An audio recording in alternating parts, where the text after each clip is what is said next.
Yes, I think a win for Chelsea always good in the bank there. But I think overall, I think they just shaded it. I think they deserved to win it in the end. Liverpool were always in the game, as we said, but it was a strange game today. In that second half, it was like whoever was in possession, it felt like they had 11 against 10. And then when Liverpool got possession, it felt like they had 11 against 10. It was sort of everywhere. There was so much space to play in, and in the end, it was Chelsea that got that little bit of a chance, and they created it really well. Liverpool's chances, I felt, were coming off mistakes of Chelsea when they give the ball away and they broke on them. Whereas I think Chelsea sort of carved their chances open. They did it themselves. And, in all, it was for an entertaining game, but both managers wouldn't be particularly happy. And Chelsea ended up doing to Liverpool what Liverpool have been doing to other clubs, scoring late. Talk us through the goal from Estevao. It was a great moment for him. Yeah, it was a fantastic moment for him. And you know what? There's been a couple of crosses today where there's no one been on the back post, but the way he covers it was really good because he waits his time. Cucurella again not being picked up by anyone. I think that he's been left. Once he goes in, look at Estevao now. He's out of sight, and now he's made a real dart to that back post to make sure it doesn't go across there, because that's what you're meant to do. The winger's meant to, when a ball's coming across, that ball should never go across through the back of that play, and he's done well there. Got on the back of Andy Robertson and got his goal, and he came on and done very well. If you look at Andy Robertson again here, we're highlighting Salah here. All day he's done that. He's let Cucurella get forward on his own too many times, and in the end they paid the price. But on the back post there, Andy Robertson there hasn't once. He got square on for an experienced fullback. When the ball's down the other side, he's got to have a glance, he's got to have a look, he's got to be aware where Estevao is. Didn't see him whatsoever because he was closed off, he was squared up. Well, it was tired legs at the end because of the end-to-end nature of the game. But the situation that kept arising on that left-hand side for Liverpool and Salah's lack of tracking, it would be fascinating to sit down with Arne Slot and say, look, how much freedom do you give him to not have to do that? Because at the moment, that system, especially the midfielder behind Salah, is causing Liverpool big problems. And the thing as well with that team, and what will happen is that the boys will know, the players themselves will know that, listen, Gaff, at some stage you're going to have a word with him because we're getting dragged all over the place. If he's not going to come back and help us, it's going to cause us problems, especially away from home. OK. Well-deserved Player of the Match award there because he was fantastic. He's been outstanding, actually, this season. 3 goals in 7, and his goal was pretty special today, wasn't it, Glenn? Oh, it was special, wasn't it? Beautiful. I mean, it doesn't matter any game of football, even if it's Sunday morning, that top corner goal, when it's hit like that, it's just special, isn't it? Yeah. This is a lovely first touch from him. There's space to eat up. He eats it up. He sets himself beautifully, and it goes in like a rocket. Yeah. Beautifully struck across the ball, and really, really fabulous goal. Yeah, that's the Liverpool players following the ball and leaving that space. Struggled today, I think, with the rotation of Chelsea and the problems down that left. There was lots of space, unlike the team of last season, and what a goal. I mean, the centre-halves, we could question that. I mean, we've got to say the goal, haven't we? Ultimately, that is a strike that very few people would stop. And he's been terrific, Caicedo. He deserves great credit because he started quite slowly his Chelsea career. And he's become their best player. Do you think that... Sorry, Ian. No, I was just going to say, it's just, I love when it hits the net. It's not dipped in, he's hit that with real clean. It's clean, yeah. Clean strike. You can tell the ball's not spinning too much. He's caught it perfectly. We have to give him credit for that. Yeah, I think they suffered a little bit when Fernandes and him couldn't play together. A lot of Chelsea fans friends of mine go every week and they watch, and they said he's not the same player as he was at Brighton. And slowly but surely they've released Fernandes a little bit further up the pitch, and he's sort of gone, oh right, this is my domain. Yeah. I'm going to look after this. This is what I normally do. He's been brilliant. He's been absolutely brilliant on the ball and off the ball. Do we have to credit Chelsea as well, given the fact that they've had so many injuries? I think 9 injuries, or 8 injuries, plus a couple of suspensions as well. But to have so many players out and to still be able to beat Liverpool is something. Yeah, because Liverpool are the champions and they proved that last season how good they were. I know it's a different team he's got now.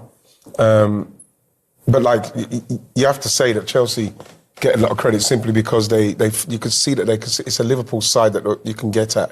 There's spaces, there's holes, there's players not playing very, very well. They've not quite gelled. I don't think the fullback situation with Liverpool is an upgrade on what they had before in respects of Andy Robertson and Trent. I think that's something that they're going to miss.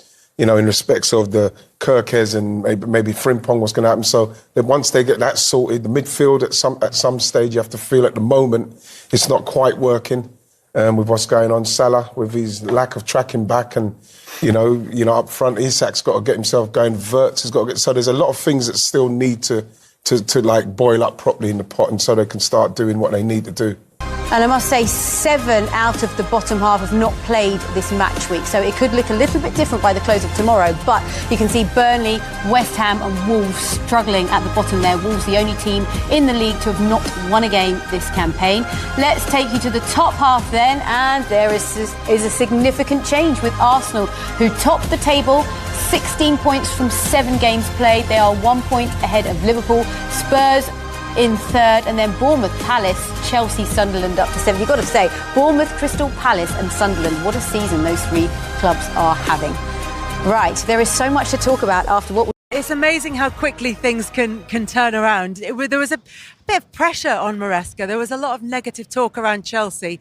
They now won in Europe in midweek, and they've now beaten the champions with that late goal here at Stamford Bridge. Doesn't really matter when the goal comes, but it feels different. Yeah, and you saw what it meant. You saw what it meant to them, you know, as not just a group of players, but as a management team as well. After the game, the celebrations were, you know, heightened because they were under pressure. They were questioning him as a manager.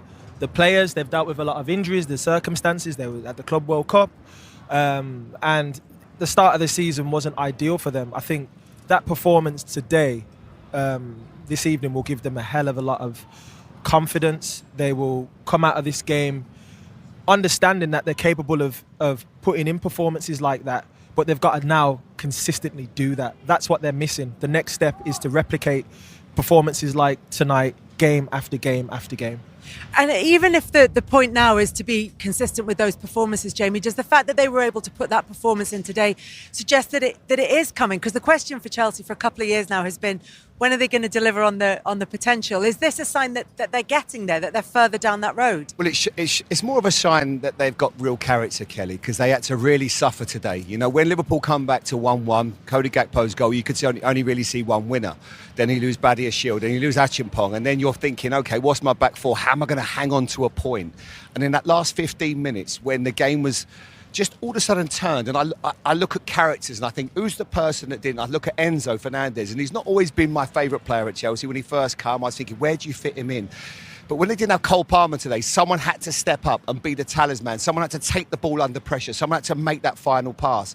And his little pass into Cucurella, obviously Cucurella gets the assist, but I was thinking about the ball that makes the assist is actually as important. And I thought today he was magnificent. And he really led that team. And that, for me, was the difference, because I looked at Liverpool and I was thinking to myself, he's trying to hang on a little bit here. He brings on Endo. Endo lets Cucurella run, and that's where the goal comes from. But character, desire, when you're under pressure, can you get that 3 points? Because I think, as I said, he'd have took 1 point, but he's managed to get 3, and he'll be so happy, Maresca. And you know what? Down the sides, James, we talked about today, the substitutions Chelsea made, Maresca, he brought on Esteval, he brings on Gittins. They came on and they were lightning. They were down the wings, they were isolating, going one-on-one, taking on defenders, showing themselves. That's what it's all about. You talked about character. You talked about, as an attacker, you come on off the bench, your job is to make something happen. We saw Wirtz run through, does an absolutely fantastic back heel to Salah. That was his moment to potentially say, OK, I can build some momentum now. Now you've got Esteval going in, thinking, all right, I'm kick-starting my Chelsea career here now. I've scored a goal against Liverpool last minute. Those are the moments that, as an attacker, gives you such confidence, especially a new signing or a young player, which both of those two are. So I'm very happy for Esteval. Obviously, it's unfortunate for Wirtz not to get an assist, but what a performance from Esteval when he came on. I was really impressed. 18 years of that. You were blessed with that left foot, Daniel. I mean, he does it differently. I mean, I know it's because it's not a typical type of goal, but they're the ones that get your numbers up. He has got a lovely left foot, wants to come in, always be progressive with his passing as well. Yeah.